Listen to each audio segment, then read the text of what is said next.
Our film opens in the year 1990, featuring the distinguished inspector of the San Francisco police. He is assigned to investigate the murder of Johnny Bowles, a prominent figure who succumbed to 31 stab wounds inflicted by an ice pick while in his bed. The investigation casts suspicion on his girlfriend, a writer. The inspector approaches her for questioning, but refrains from taking any action against her, instead departing to consult with a psychologist. Following an accidental incident where he kills 2 tourists while under the influence of cocaine, he is mandated to attend counseling sessions by Internal Affairs. During his sessions, he gathers information about Catherine, the writer. He discovers that her family perished in a boat explosion. She was previously engaged to a boxer who died in a match, and she possesses a fortune amounting to £100 million. Catherine had published a novel titled Painful Love the previous year, which tells the story of a star killed by his girlfriend using an ice pick. A meeting is convened where Dr. Lamour, the psychologist, attempts to analyze the inspector's personality. She suggests that there are 2 possibilities. Either Catherine is the murderer, using her story as a facade for her innocence, or someone is obsessed with her to the extent that they replicate her narrative to frame her. They summon Catherine for interrogation, but she declines to involve a lawyer, asserting that she has nothing to hide. John, the assistant district attorney, inquires about her relationship with the victim. Catherine admits that they were together for a year and a half and engaged in new sexual experiences. When John asks if she killed Johnny, she retorts that it would be absurd for her to commit a crime identical to the one in her book, essentially confessing to her guilt. She insists that she did not murder him. Instead, they shared a relationship and used cocaine together.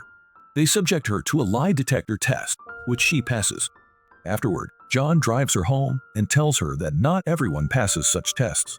In response, she counters by reminding him that he passed one after killing the tourists. John leaves her and returns to socialize with friends, expressing discomfort with Catherine and suspicion about her past, notably the mysterious deaths of her family, her fiancé, and her lover. After drinking, John meets with a psychiatrist and spends the night with her. He learns the name of the police officer and subsequently meets with the lieutenant, who informs him that an identical crime occurred in 1980 involving a university professor, one of whose students was also her psychiatrist. Consequently, John determines to investigate Catherine's life thoroughly, monitoring her house and movements. He observes her visiting a woman named Hazel and begins delving into Hazel's history, uncovering that she was accused in a newspaper of murdering her husband and 3 children in 1956. The following day, John questions Catherine about her psychiatrist and their relationship, leading him to discover her collection of his photographs and articles in the newspapers. When he asks her about this, she claims she intends to use him as inspiration for a character in her new novel. Catherine then probes John about his feelings when he killed the tourists while under the influence of cocaine, revealing that this brutal truth led to his wife's suicide. Disturbed, John leaves her and confronts his psychiatrist, angry that Catherine has accessed his psychological records. The psychiatrist informs him that Officer Nelson was responsible for leaking his file. Furious, John confronts Nelson at the precinct, assaults him in front of colleagues, and then later receives a phone call about Nelson's murder, urging him to come to the scene immediately. Upon arrival, John discovers Nelson dead, a bullet wound in his head. Lieutenant Walker questions John, asking if he killed Nelson. John indignantly denies the accusation, stating it's foolish for him to murder someone he just fought with. Nevertheless, he finds himself suspended from duty pending a psychological evaluation. He learns from a colleague, Sami, that the explosive boat incident was caused by a leaking gasoline cylinder that had been improperly repaired in the past. The boat's owners had even insured themselves for $5 million. Returning home, John finds a woman waiting for him who presents a vision of a young boy committing familial murder by detonating their private plane. Out of sheer curiosity regarding whether the child can evade punishment, she suggests a meeting later that evening at the casino. At the casino, John encounters Catherine, and they spend the night together at her residence. Meanwhile, Rox, John's lover, spots them together, leading to a confrontation. As night falls, a car stalks John, attempting to run him over. He narrowly escapes, pursues the vehicle, and watches it plunge off a bridge. He descends to assess the situation and discovers the driver is Habiba. Later, he uncovers that Habiba had been implicated in the murders of her sisters when she was just 16. As events unfold, John meets her and learns of her sorrow over her friend's passing.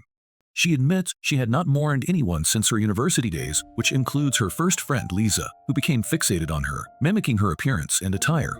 Believing Lisa may have had a role in her friend's death, John confides in Sami until he uncovers Lisa's true identity. When confronted, Lisa reveals her mental illness and that she had been watching Catherine. She fabricated this elaborate story as a means of evading her own guilt, leaving John uncertain about whom to trust. Returning home, he finds a lack of evidence regarding the report he needed against Lisa. Officer Nelson had failed to return it for an entire year, deepening John's suspicions that Lisa was involved in Nelson's demise. As he investigates further into Lisa's ex-husband, John learns he was murdered 5 years ago, shot while in his vehicle, and the case remains unresolved.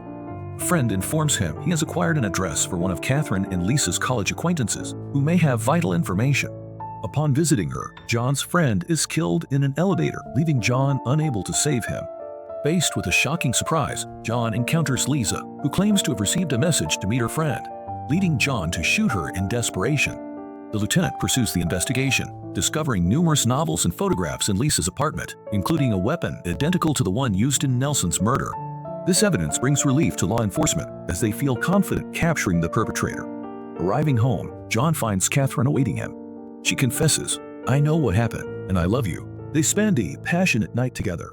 As they embrace, Catherine reaches down as if to retrieve something from the floor, yet hesitates and pulls him close again. The film concludes with the ice pick lying ominously on the ground, leaving audiences questioning the true identity of the killer. And thus, our story comes to a close. If you've reached so far in our video, you're officially awesome. Thanks for sticking around with Chat Craze. Don't forget to like, subscribe, and to leave a nice comment. Until next time.